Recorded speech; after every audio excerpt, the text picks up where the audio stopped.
Salut les gars, aujourd'hui on va voir l'exercice des box jump. L'idée aujourd'hui c'est de vous présenter les petites variantes entre le box jump over et comment on va sauter sur la box, comment on va redescendre, etc. Alors si vous êtes un athlète et que vous regardez cette vidéo, j'espère qu'en sortant de cette vidéo vous aurez pris quelques tips pour mieux enchaîner les box jump ou alors les box jump over. Et si vous êtes un coach, alors j'espère que j'arriverai à vous donner quelques tips pour mieux enseigner ce mouvement-là auprès de vos athlètes.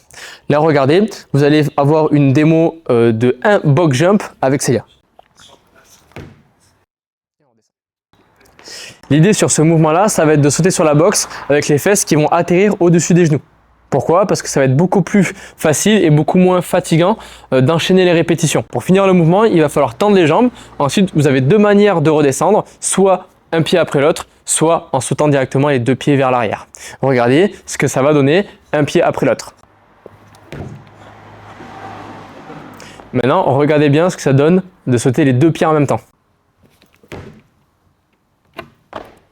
L'idée reste exactement la même, c'est de venir sauter sur la box, tendre les jambes et redescendre. Si vous voulez enchaîner les répétitions, la deuxième façon de faire est la plus efficace. Pourquoi? Parce que vous allez être plus rapide. Si vous voulez faire beaucoup de répétitions dans la durée, alors peut-être que la première version sera la plus adaptée pour vous. Si vous devez enseigner ce mouvement-là à vos athlètes, alors on ira peut-être étape par étape.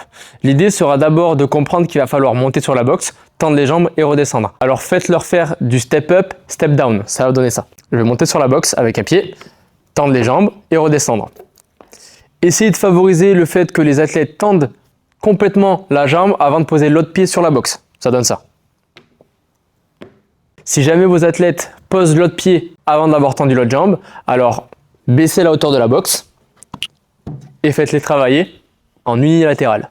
Je pose le pied sur la box, je tends la jambe, je pose le pied et je ramène un pied au sol avant de reposer l'autre. Dès qu'on a fait faire quelques répétitions de ça à nos athlètes, alors vous allez pouvoir commencer à leur demander de sauter sur la box.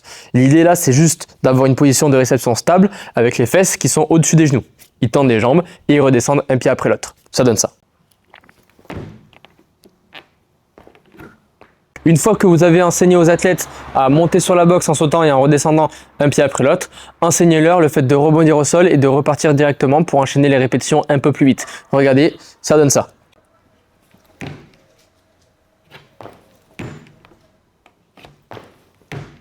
Si ce n'est pas instinctif pour vos athlètes, ce que vous allez pouvoir leur demander de faire, c'est de monter sur la box et faites-les travailler directement ici.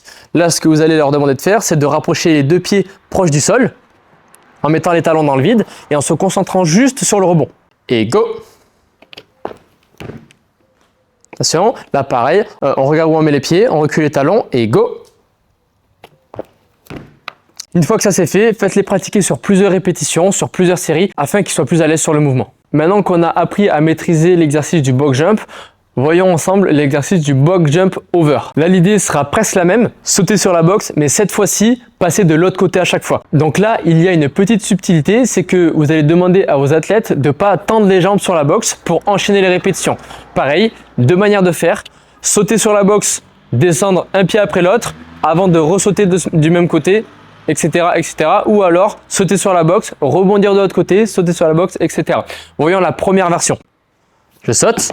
Je pose un pied après l'autre, je reste du même côté, je saute, je pose un pied après l'autre, je reste du même côté. Donc vous voyez bien, les jambes ne sont pas tendues. L'idée, c'est vraiment de rester en squat. Pourquoi? Parce que c'est comme ça, sur ce mouvement-là, que vous allez être le plus rapide et efficient. Maintenant, voyons la deuxième manière de faire ce mouvement-là, c'est sauter sur la box, rebondir au sol et ressauter directement. Ça donne ça.